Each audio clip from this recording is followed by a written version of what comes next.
साथियों, मैं अंकित कुमार यादव आप सभी का स्वागत करता हूं सृष्टि ज्ञान केंद्र में, जहां हम चल रहे हैं कक्षा 12वीं की राजनीति विज्ञान की दूसरी किताब के तीसरे अध्याय को विस्तार पूर्वक समझने, वो भी सरल शब्दों में। देखिए, ये चैप्टर भारतीय राजनीति का आधार स्तंभ है। आधार स्तंभ क्यों कह रहा हूं मैं इसलिए कह रहा हूं क्योंकि इसने हमारे देश को रीढ़ की हड्डी प्रदान करी है। अब आप सब जानते हैं मैं इस चैप्टर को रीढ़ की हड्डी क्यों कह रहा हूं, क्योंकि किसी भी देश के विकास का आधार होता है पैसा। तो पैसा यहीं से हमने कमाना प्रारंभ किया। हमने अपने आर्थिक विकास की नींव यहीं से धरी है। हमने अपने आर्थिक विकास की नींव। इसीलिए मैं इस चैप्टर को कह रहा हूं, यह हमारे देश के शरीर की रीढ़ की हड्डी वाला चैप्टर है। इस चैप्टर ने हमें समझाया कि हमें विश्व राजनीति में अपनी आर्थिक स्थिति को कैसे मजबूत करना है। जब तक एक देश की आर्थिक स्थिति मजबूत नहीं होगी, उस देश की अपनी कोई पहचान नहीं होगी। अगर आप अपनी आर्थिक स्थिति को मजबूत नहीं करते तो आप अपनी पहचान नहीं बना पाएंगे विश्व राजनीति में। आप सब जानते हैं, अंग्रेज आए और उन्होंने इस देश को लूट कर खत्म कर दिया, हमारा औद्योगिक ढांचा बर्बाद कर दिया, हमें आर्थिक रूप से एकदम गन्ने की तरह चूस कर छोड़कर चले गए, हमें दो भागों में तोड़कर चले गए। इन सब चीजों ने हमारे देश की आर्थिक स्थिति को बद से बदतर बना दिया था। और फिर हमने अपने देश को रीस्टैब्लिश करना स्टार्ट किया। 1951 में पहली हमारी आर्थिक नीति आती है और उसके बाद धीरे धीरे आज हम कहां पहुंच गए हैं। आज हम दुनिया की 5वीं सबसे बड़ी अर्थव्यवस्था बन चुके हैं। दुनिया की 5वीं सबसे बड़ी अर्थव्यवस्था आज है हम। ये बात 1951 से आज हमने इस चीज को कायम कर लिया। देखिए, सबसे पहली समस्याएं थी हमारी। देखो, राजनीति में ना सिर्फ विकास इतना आसान, जितना बोलने में लगता है ना, उतना आसान होता नहीं है। विकास में बहुत सारी चुनौतियां होती हैं, तो उन चुनौतियों का सामना करते हुए हमें आगे बढ़ना होता है। जैसे आपको इसमें एक उड़ीसा का उदाहरण दिया गया होगा।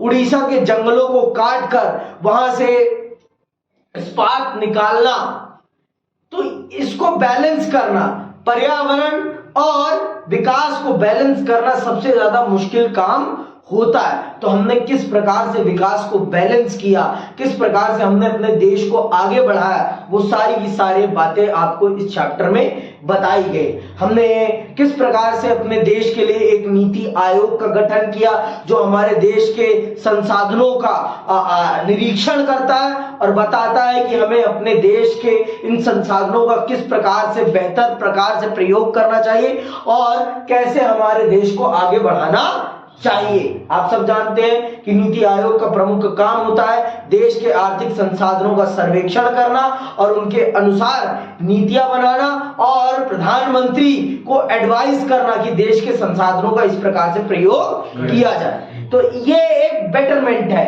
और हमने पंचवर्षीय योजना के अनुसार अपने देश के आर्थिक विकास को प्रारंभ किया। पहली पंचवर्षीय योजना को हमने किसे समर्पित किया? हमने कृषि को समर्पित किया। कृषि को समर्पित तो किया, लेकिन उस प्रकार का विकास हमें नहीं दिखा जिस प्रकार की हम अपेक्षा कर रहे थे। क्यों नहीं दिखा? क्योंकि हमारे गांव के लोगों के पास तनिक भी पूंजी नहीं थी। और हम सब जानते हैं कि हमारा देश एक जमींदारी प्रथा से निकला था और जमींदारी प्रथा के कारण हमारे देश में भूमि मालिक किसान नहीं जमींदार थे, जिस कारण से किसान उस प्रकार से खेती करने में असमर्थ था, क्योंकि किसान को पता था कि मैं कितनी भी मेहनत करूं, इस मेहनत का फल मुझे मिलने वाला नहीं है। इसीलिए सर्वप्रथम सरकार ने भूमि सुधार किया, भूमि अधिग्रहण किया, जिसके माध्यम से जिन लोगों के पास हद से ज्यादा संपत्ति थी उनसे उस संपत्ति को लेकर उन लोगों को दिया जो वास्तविक रूप में धरती पर काम करने वाले थे। और फिर हमने बड़े बड़े बांध बनाए, फिर भी उस प्रकार का विकास हमें नहीं दिखाई पड़ा जिस प्रकार की हम अपेक्षा कर रहे थे। जिस कारणवश दूसरी पंचवर्षीय योजना में हमने कृषि पर ध्यान न देकर हमने उद्योग की ओर अपना ध्यान आकर्षित किया। ठीक है, ठीक, तो हमने इसलिए उधर की तरफ हम ट्रांसफर हुए। तो उधर की तरफ ट्रांसफर होने का सबसे बड़ा रीजन यही था। लेकिन बहुत लोगों ने इस चीज का विरोध किया कि हमें एक और पंचवर्षीय योजना समर्पित करनी चाहिए थी कृषि को। तो ये कॉन्फ्लिक्ट आपको देखने को मिलेगा समाजवादी और पूंजीवादी नेताओं के बीच का। ये आपको सबसे बड़ा प्रश्न ही यही बनता है कि क्या दूसरी पंचवर्षीय योजना को भी कृषि क्षेत्र को समर्पित किया जाना चाहिए था या फिर उद्योग की तरफ जाना सही कदम था। तो इस पे आपको अपनी टिप्पणी लिखने के लिए पूछा जाता है। ये प्रश्न सबसे महत्वपूर्ण प्रश्नों में से एक बनता है। फिर आप देखते हैं कि हमने किस प्रकार से कृषि में एक नया कीर्तिमान स्थापित किया हरित क्रांति के माध्यम से। हरित क्रांति ने हमारे देश की खाद्य समस्या को दूर किया और हम खाद्य के मामले में आत्मनिर्भर बन सके। नहीं तो उससे पहले हम अमेरिका पर निर्भर थे 2 वक्त की रोटी के लिए। वो हमें सबसे घटिया गेहूं भेजता था जो वो अपने सुअरों को डालता था खाने के लिए, वो गेहूं वो हमें भेजता था खाने के लिए। तो ये है वो सारी चीजें जो आपको इस चैप्टर में विस्तार पूर्वक बहुत अच्छे से समझनी है। देखिए जैसे कि ये सारी बातें यहां पर लिखी हैं। आपको पूंजीवाद और समाजवाद में अंतर पता होना चाहिए। ये दोनों विचारधाराएं क्या है इनके बारे में आपको बहुत अच्छे से पता होना चाहिए। क्योंकि अगर नहीं चीन भारत का युद्ध तो अगले में है। ठीक है, अगला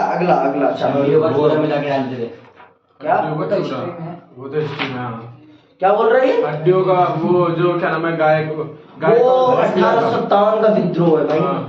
1857 के विद्रोह में समझ में आई बात। तो अभी भी हरित क्रांति है आपका